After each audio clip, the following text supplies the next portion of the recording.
Yeah. Ronnie Ward from the Ditmas section of the Flatbush neighborhood, Brooklyn, in the city of New York. It's Tuesday, the first day of October, 2024. The New York Post. Who is Harold Daggett, the union boss behind the port strikes, who fought mafia tie allegations by Taylor Hersley?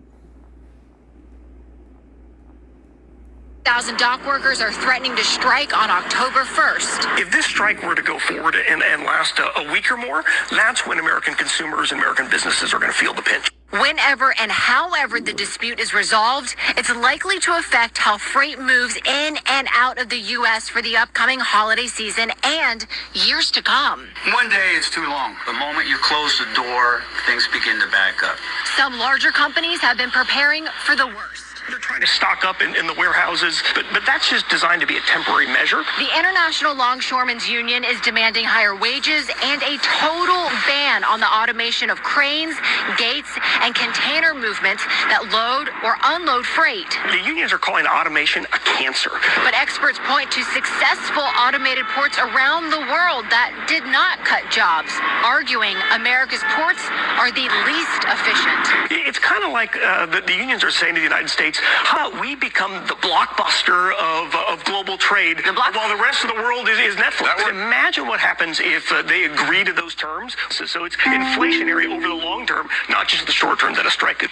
If a strike happens, diversions could take ships on much longer routes and require truck transport across the country to reach their final destinations. Reporting from the Port of Newark in New Jersey, Lydia Hu, Fox 13 News.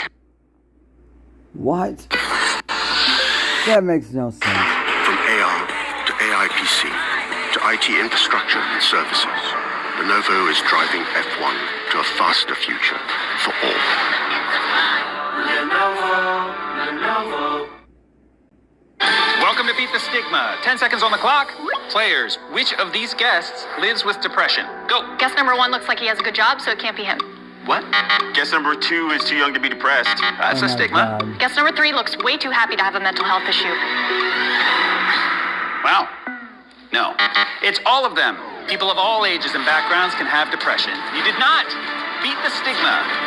That was my next guess. Oh, yeah? Oh my God, what a nightmare. In an unprecedented move, New York State officials are reviewing rarely used laws that could allow Governor Kathy Hochul to remove Mayor Eric Adams from office. This comes as the embattled mayor vows to stay in power despite facing criminal charges. Adams is accused of taking bribes from foreign nationals and misappropriating millions in taxpayer funds. If he refuses to step down, it would force Governor Hochul into uncharted legal territory, something New York has rarely seen. A spokesperson for Hochul confirmed her office is exploring legal options, but downplayed its significance, saying it's routine for counsel to review any legal scenario. Meanwhile, Hochul reassured New Yorkers that they remain in good hands, despite the uncertainty surrounding the mayor's future. According to city law, a mayor can be removed by the governor upon charges, as long as they're given the chance to defend themselves. If Adams is ousted, public advocate Jermaine Williams, a progressive Democrat, would likely step in as interim mayor. Adams, however, is digging in his heels. He vowed during a rally in front of Gracie Mansion that his day-to-day won't change.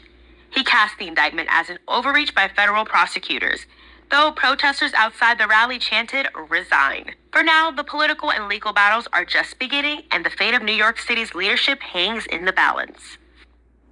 Oh my God.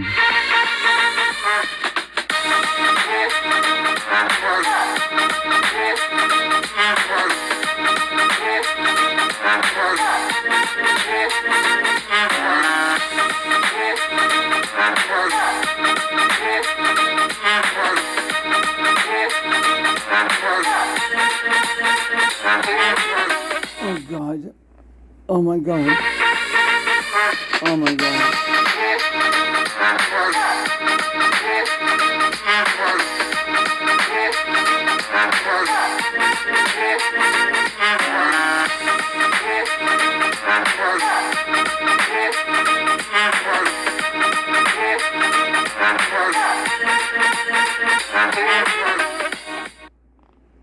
That report, which was mentioned last night in the debate, came from an independent analyst And it's interesting, Scott. I think a lot more has been made of this than should be.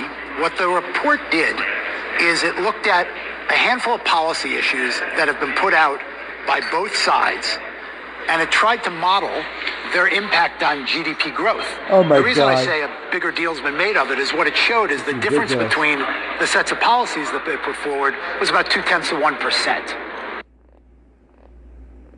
Okay, it's gonna hail in Omaha, and we live not in Omaha. Yeah, but I went to college with a guy. Oh, where's my phone? Progressive can't save you from becoming your parents, but we can save you money when you bundle home and auto with us. Morning. Not sure if you had a chance to look at the Doppler yet this morning. I just noticed behind me John Deere tractors. I know a lot about John Deere. I love the company, but as you know, they've announced a few days ago that they're going to move a lot of their manufacturing business to Mexico. I'm just notifying John Deere right now. If you do that, we're putting a 200% tariff on everything that you want to sell into the United States, so that if I win, John Deere is going to be paying a 200%. They haven't started it yet. Maybe they haven't even made the final decision yet, but I think they have. John Deere is going to, and anybody else that does this, because it's hurting our farmers, it's hurting our manufacturing. And if you do that, you're going to have a 200% tariff put on the product that you make in Mexico, right across the border. They think they're going to make product cheaper in Mexico and then sell it in for the same prices they did before, make a lot of money by getting rid of our labor and our jobs, and really a great name, because John Deere's a great name. I buy a lot of John Deere, tremendous. I'm one of their big customers. I buy a lot of John Deere product as a private person. But if they're going to do that, we're going to put a 200% tariff on everything that they want to send back into the United States, which means one of two things. Our country's going to make a lot of money, or they're not going to build, they're not going to open, and or they're going to sell it to another country. They're entitled to do that. If they want to build in the country, in the United States, there's no tariff. You can go ahead and you can build in any one of the 50 states. You can go ahead.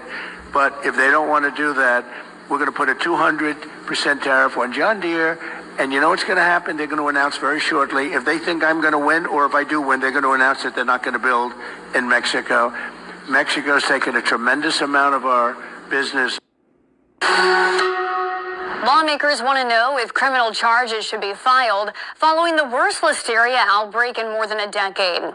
We learned this week that a 10th person has died in connection to the outbreak caused by recalled boar's head deli meat. Now, House and Senate lawmakers are calling on the USDA and DOJ to investigate boar's head. Lawmakers listed their concerns in a letter Thursday to Agriculture Secretary Tom Vilsack and Attorney General Merrick Garland, writing, "The time for action is long overdue, and we urge your agencies to work together to seek immediate justice for impacted customers and to prevent this from happening again." Boar's Head said this month it would end sales of liverwurst after a probe found its production process was the root of the contamination. And the company announced it's closing its Virginia plant that produced the contaminated liverwurst. The plant has not been operational since July, when the recall took place, eventually expanding to all products made in that facility. Lawmakers assert the USDA failed to uphold its authority by allowing Boar's Head to continue operating the Virginia facility in horrific conditions. They're demanding the agency expand inspections to other Boar's Head plants and test for listeria at all the company's facilities, adding Boar's Head shows a pattern of noncompliance. USDA inspection reports from 2022 describe violations at the Virginia plant ranging from mold, rusty equipment, pools of blood on the floor, and dripping condensation posing an imminent threat. The agency says it advised management to take action to correct dozens of issues. 59 people across 19 states have been sickened by the bacterial outbreak, and 10 have now died. For more on this story, download the Straight Arrow News app or visit us at san.com. For Straight Arrow News, I'm Kara Rucker.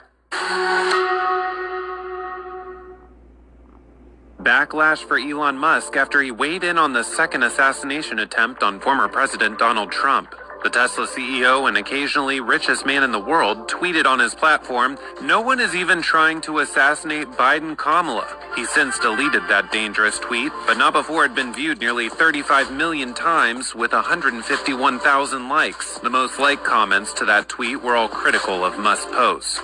Known for his controversial opinions, Musk has thrown his support behind Trump, building a super PAC, which has spent nearly $33 million to support the Republican. While an investigation is ongoing, what we know so far is the shooter attempted to use an AK-47 style weapon to assassinate the Republican presidential candidate at his golf course in West Palm Beach, Florida, but was shot at by Secret Service agents before firing. The 58-year-old man allegedly fled and was later captured. Back in July, another attempt was made to end Trump's life at a rally, injuring his ear.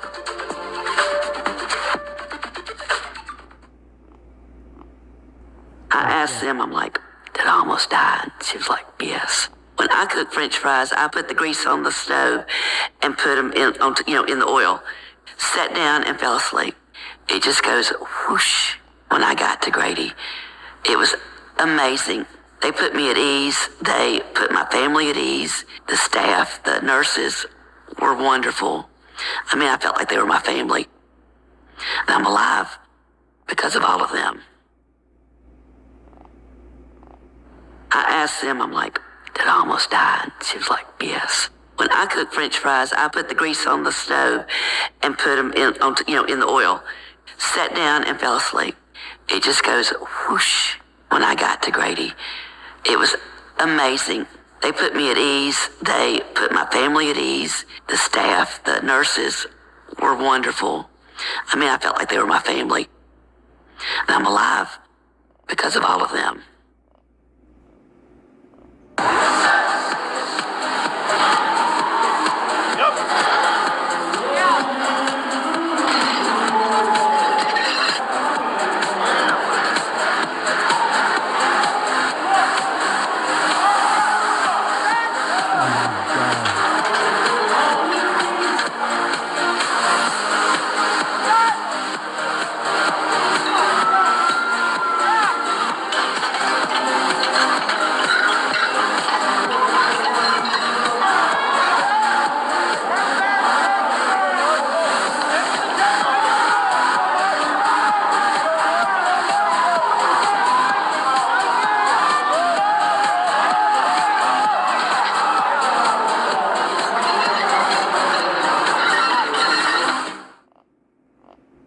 We also think that we should allow, say, Christian hospitals to operate their affairs as they see fit, according to the dictates of their conscience. Now, it's not surprising that Democrats don't agree with that. They've long persecuted Christians, like the Little Sisters of the Poor. They wanted to provide contraception coverage for nuns. Okay, or Senator, they've harassed Catholics for going to traditional masses. That's what this bill's about, Caitlin. No, Caitlin, you're not going to stop me there because you're misrepresenting what the bill's about. The bill is about infringing upon religious liberty. Welcome to Beat the Stigma. 10 seconds on the clock. Players, which of these guests lives with depression? Go. Guest number one looks like he has a good job, so it can't be him. A top Apple executive now joining Johnny Ive and Sam Altman's secret AI hardware project. Sound a little spooky.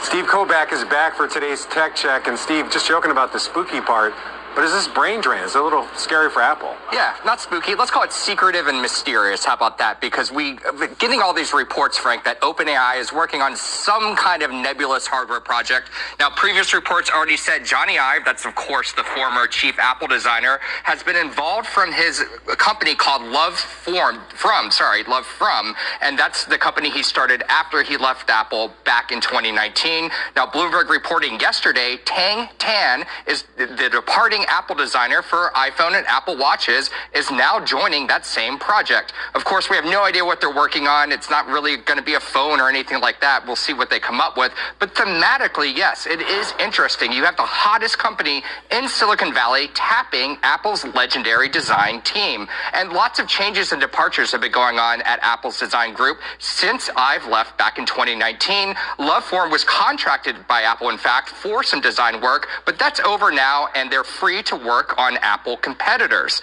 The design team now is run by COO Jeff Williams, and he has a reputation. He's more like an operator a la Tim Cook, more than some kind of product visionary. And that says a lot about the state of Apple today. It's a mature market for phones and watches and computers. I've took part in the Vision Pro design, but there's not much brand new on the horizon that'll need that famous Apple design mojo to really push things forward. So kind of interesting to see these people jump to some kind of new project, guys. Hey, Morgan. So we just heard from the judge in the case with Carolyn Ellison. She's been sentenced to 24 months in prison, 3 years of supervised release after that. Also an $11 billion forfeiture. Now, this is beyond what we thought we were going to get here. The probation department had suggested 3 years of supervised release, no jail time, because Caroline has spent almost 2 years now cooperating with the government, federal regulators, and the FTX bankruptcy estate, helping them to piece back together what they can. But Judge Kaplan said that despite the fact that she was a huge help to the prosecution, it wasn't enough to give her a get out of jail free card here. So he said that 24 months is what they needed to show her instrumental role as being a part of this fraud. A looming strike at America's ports is threatening to upend the busy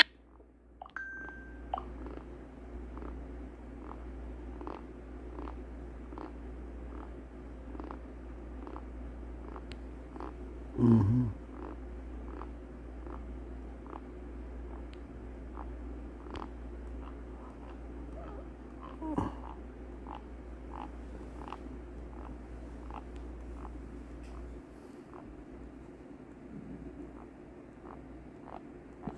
I'm really tired.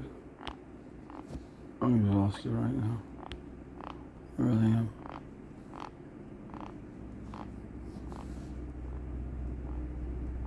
Association of Colleges and Employers says in 6 years, Gen Z will make up about 30% of the American workforce, and that's about 50 million jobs across the country. And as the workplace evolves, a resume builder study shows 3 in 4 managers find it difficult to work with Gen Z. Let's bring in Jason Dorsey. He's a generational and behavioral researcher and co-author of the book, Z Economy, How Gen Z Will Change the Future of Business and What to Do About It. Jason, thanks for taking the time to be with us today. The generational thing, sometimes it can be the butt of jokes, but it's very real. It is very much having an impact on the workplace. How are you seeing, why might an older manager find it difficult to work with a member of Gen Z? Yeah, it's having a massive impact on the workplace. We can't actually overstate it. You have this new generation coming in with a very different way of learning, communicating. When we think about Gen Z, they're entering the workforce later than previous generations, which means at their current age, they have less work experience than other generations did, which creates a whole new set of challenges. And what really seems to frustrate managers today is that Gen Z maybe doesn't want to change to adapt to those managers, and the managers are going, but do I have to adapt to them? And so the answer is somewhere in the middle. What we find is that managers today need to see that Gen Z is different. They've come of age through COVID, which completely changed how they learned, where they learned, so many things. They've grown up with digital devices, so they're constantly getting feedback all the time. So they expect that. They learn through a small screen, which is completely different than what other generations did. Gen Z also cares deeply about social causes, and they expect companies to care about those as well. So it's a much different generation than the way many managers were taught to communicate, lead, recruit, and retain. And that is what's frustrating those managers. And candidly, it's only getting worse, which is why managers are finally saying, okay, what do we do that's not coddling? We don't want to give them trophies. We know that doesn't work. Yeah. Like, what can we actually do? Well, because I remember everybody, I mean, I'm a member of the millennial generation, and I remember it felt like the similar kind of, here's the young people coming in, they're all about themselves, and it feels similar to the criticisms of Gen Z. Is Gen Z really all that different from any other any other generation that's entering the workforce and is certainly has had different experiences than those who have been there longer? Yeah, so there's really 2 great points on what you said. So every new generation that comes in frustrates the generation before it. Like every time. Oh my God. Boomers That's ridiculous. were the same thing. Like every new generation does that. The difference here is we're not seeing the Gen Z saying, oh, I need to adapt to everybody else. In fact, Gen Z's going, well, I'm probably going to be working forever. I likely won't get Social Security or some other government safety net. I've been through all kinds of things that other generations haven't, whether that's COVID or even school shootings or a variety of other things that are happening right now. We also see Gen Z coming of age completely dependent on their mobile devices for learning, entertainment, connection, communication. And remember, communication is really what connects people within a workforce, particularly now that we have in-person, hybrid, and virtual. So is this new? No, this happens with every new generation. As leaders in heart, neurology, and cancer, the future of specialty care is happening right now at Cleveland Clinic. For every care in the world, Cleveland Clinic. We can paint day of, which is something we haven't really been able to do because of time and what is on the agenda for that week or day. Now with the tiny mobile robot, we're painting day of the majority of the time, which means there's brighter lines, straighter lines, and the appearance looks a lot better. We have backed off all our painting because we're only painting as needed. It's Benzinga, and here's what's on the block. The FTC voted unanimously to ban fake reviews such as those generated with AI technology and other misleading advertising practices.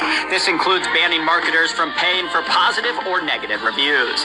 The ban also prohibits exaggerating influence by paying for bots to inflate follower counts on social media. Violations could result in fines per infraction, meaning penalties for hundreds of thousands of fake reviews on a site could add up quickly. Amazon has already sued over 10,000 groups brokering fake Facebook reviews for sellers on its site. Review sites like Yelp support the ban, hoping it creates a fairer playing field for honest businesses. For all things money, visit benzinga.com.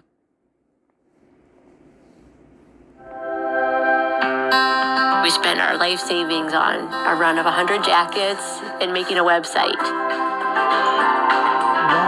After we added PayPal, I do remember seeing an increase in online orders. It helped drive sales, and we were just trying to reach more people. Because that's the name of the game for us.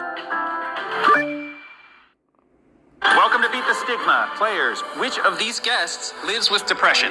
Go. Guest number 1 looks like he has a good job, so it can't be him. Wow. No. We're looking for people of all backgrounds can have depression. You did not. Beat the stigma. That was my next guess. Oh, yeah? That's crazy.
Welcome to Beat the Stigma. Players, which of these I can't watch that anymore.